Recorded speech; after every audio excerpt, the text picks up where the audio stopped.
Well, good morning and welcome to Coffee with the Pastor. These are meditations upon spiritual formation. And we've kind of went back to the Old Testament the last couple of weeks. Last week we looked at some events that happened in Genesis. And this week I thought we would look at the life of Moses and what happened at Mount Sinai and some of the events leading up to and going around with that. Moses is very important in the Bible. In fact, the writer of Hebrews says that Jesus is more important than Moses. Now, he was emphasizing the importance of Jesus, but in saying that he was more important than Moses, he was emphasizing the importance of Moses. Moses was very much quoted. Jesus quoted Moses a lot. And so I think it'd be good for us to take a look at what happened during those times. Now, we remember, you got to go back to Genesis and remember Joseph, one of the sons of Jacob, who made his brothers jealous. If you remember, he was sold into slavery in Egypt and rose to be prime minister through some unlikely means, but he did rise to be prime minister of Egypt, helped save Egypt, and actually saved Jacob and his sons by providing for food. But Genesis begins that the Pharaoh that was in now did not know of Joseph. And they had made the Jewish folks slaves. And the Pharaoh had enslaved them. But along with enslaving them, he became a little afraid of them. He thought their numbers were getting too great. And so in Exodus 1, we see that he tells the midwives that when a boy is born, to go ahead and have him, just to kill him. Well, the midwives didn't listen to that. And they just told Pharaoh, and Pharaoh said, "Why aren't you listening to what I'm saying?" They said, "Well, Jewish women just have children so fast we can't get there."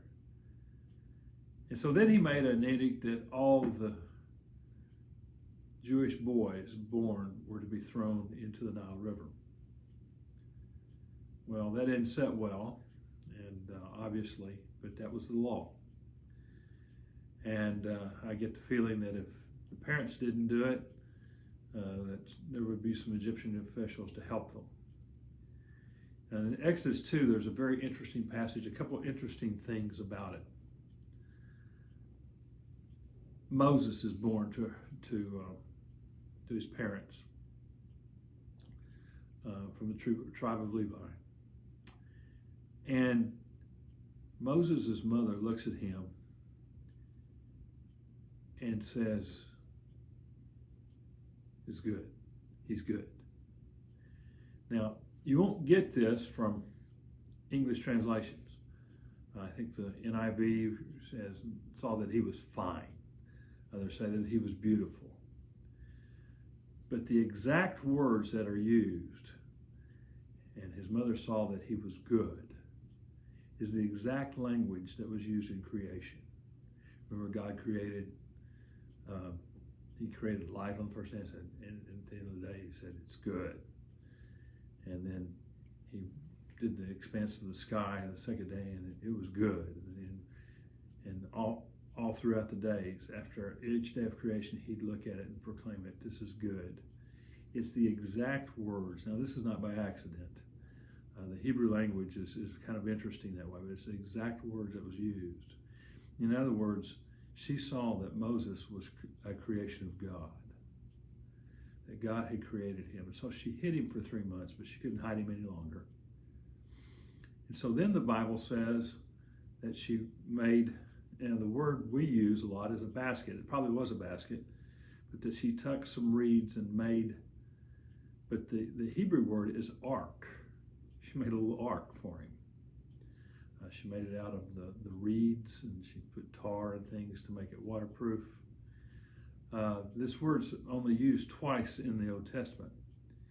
It's used here for this little basket or this little ark that she's going to put in the Nile River, and it's also used for Noah and his ark, a little bigger ark. But it's interesting that the same word is used for both those, and it's the only time it's used.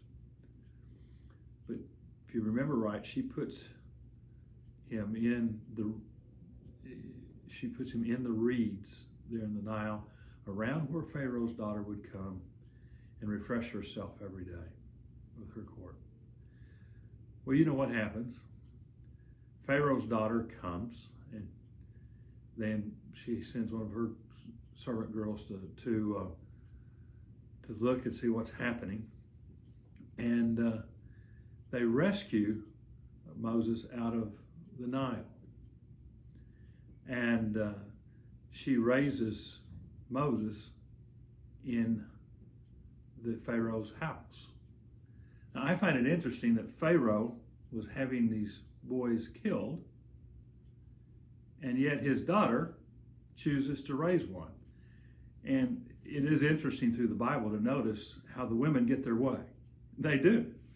If you ever notice things, you look at Rebecca, she realized Jacob should be the chosen one, and that's who got chosen. And if you look all throughout the Bible, the women get their way, especially in the Old Testament. It's interesting for that to have happened. But Moses is raised in Pharaoh's household, and we're going to see the significance of this during the week. But one of the things I think that we need to look at, and another interesting fact is that he was placed among the reeds. And the Hebrew word for that is suf. And later, when they cross the sea, which in English language we always is translated Red Sea, but it never says Red Sea in the Old Testament. It always says Sea of Reeds. Now, I've kind of come to my own conclusion that I believe that it did happen at the Red Sea, but I'm not sure that the Sea of Reeds wasn't referring back to when Moses was rescued in the reeds from Pharaoh with Pharaoh's daughter. But we're going to look at more of this week, but this thing this morning, I want us to just kind of realize how significant it is for us to realize that Moses was created good, so are we. It's the same word of creation. He's created good. And I also want us to realize how significant life is and how God has a plan. He had a plan for Moses. Saved him in that ark right there in the water. It's a small ark, but he was saved. And as God had a plan for Moses, he has one for you. And I hope you'll go work your plan today. Hope you have a blessed day, and I'll talk to you tomorrow. Bye now.